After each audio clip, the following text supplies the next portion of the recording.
Turffontein on Tuesday, you start off with More Spice and Ryan's Dream, who obviously has some kind of family connotation. Tell us about them, please.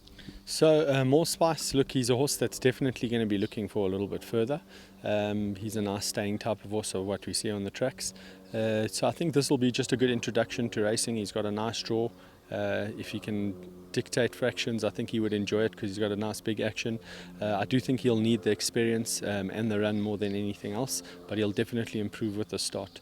Yeah, Ryan Dream was obviously unnamed, being by Rabada, and my brother having worked closely with Rabada when he was in the yard, he always had a good affiliation with the horse. So Sterling buying him said that he thought it was a nice idea to name him Ryan's Dream. It's got a nice ring to it as well. He's also a horse that's definitely going to need the run. He's got a bit of a wide draw to contend with. He does quicken well on the tracks, so if he can find himself switched off and quicken and just be running on well towards the latter part of the race, we'll be quite impressed with that. He's a horse that'll probably need a run or two before we start to see the best of him. And fair to say that you would never send these horses to the racetrack if you didn't think they'd had enough work to actually be competitive. Yeah, look, we always take our horses to the course thinking that they can be fairly competitive. It's just about how much ability they've got, and you only really see that once they're at the track.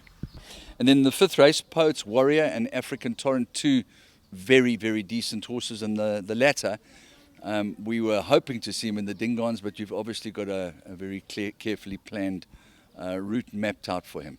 Yeah, look, so Poets Warrior, I think this is definitely short of his best.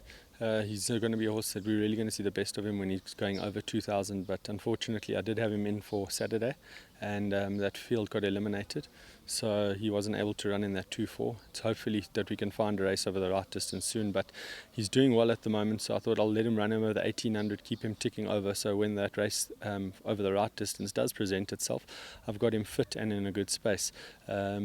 African Torrent, yeah, 100%. He's a horse that we've tried to map out his career quite correctly. He came to hand a little bit later on than what most horses do. I think he's a horse that's only just starting to improve and the penny's starting to drop with him.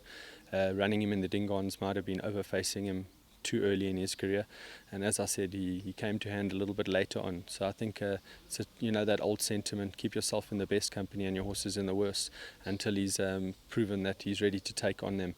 So if he could win a race like this in a similar fashion to the manner in which he won last time out, we'd be really impressed, and it'll just only do the world of good for his mind and his physical condition. But he is a horse that really excites me, and I think he's going to give a very good account of himself.